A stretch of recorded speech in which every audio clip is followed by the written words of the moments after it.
লেবাননের রাজধানী বৈরুতে ইসরায়েলি বিমান হামলার পর পুরো মধ্যপ্রাচ্য আজ এক চরম অগ্নিগর্ভ পরিস্থিতির মুখোমুখি। এই হামলার জেরে হিজবুল্লাহর প্রধান মিত্র ইরান যে কোনো মুহূর্তে ইসরায়েলের মূল ভূখণ্ড লক্ষ্য করে বড় ধরনের ব্যালিস্টিক ও ক্রুজ মিসাইল হামলা চালাতে পারে। এই আতঙ্কে যেন থমকে গেছে ইসরায়েলি জনজীবন। প্রতিটি সেকেন্ড কাটছে মৃত্যু ভয়ে। সাইরেনের শব্দের অপেক্ষায় থাকা সাধারণ মানুষ দিশেহারা। ভয় আর অনিশ্চয়তায় তারা নিরাপদ আশ্রয়ের খোঁজে মরিয়া। প্রধানমন্ত্রীর নির্দেশে আইডিএফ যুদ্ধের পূর্ণ প্রস্তুতি নিল। রাজপথে সাধারণ মানুষের চোখ মুখে শুধু আতঙ্ক আর পালিয়ে বাঁচার আকুতি। পরিস্থিতি এতটাই ভয়াবহ যে ইসরায়েলি সেনাদের মধ্যেও আজ এক অস্থিরতা আর চাপা ভয়ের ছায়া স্পষ্ট।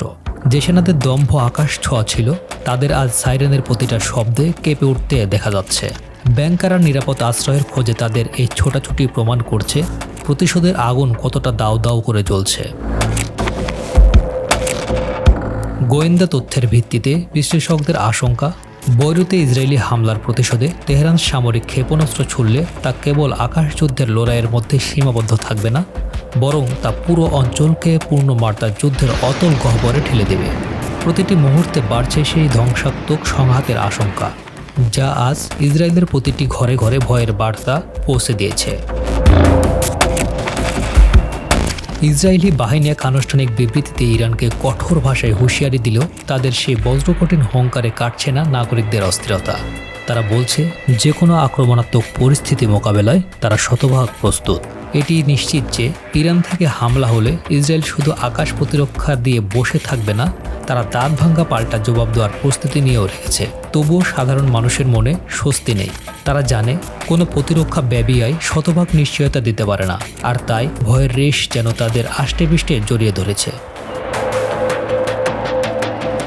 বর্তমানে নাগরিকদের আতঙ্কিত না হয়ে স্বাভাবিক জীবনযাপনের পাশাপাশি সবসময় সামরিক ব্যাংকার বা নিরাপদ আশ্রয়ের কাছাকাছি থাকার পরামর্শ দেওয়া হয়েছে।